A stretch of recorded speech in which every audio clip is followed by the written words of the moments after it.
You ask Tiger to calculate. This deals with linear inequalities with one unknown. The final result is x smaller than 17. Let's solve it step by step. Group all x terms on the left side of the inequality. Add 9x to both sides.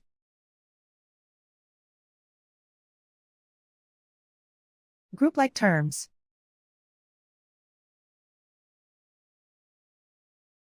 Simplify the arithmetic.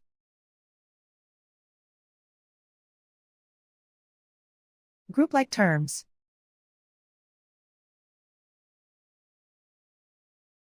Simplify the arithmetic.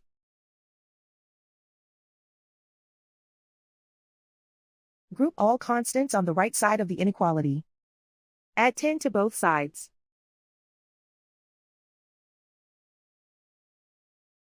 Simplify the arithmetic.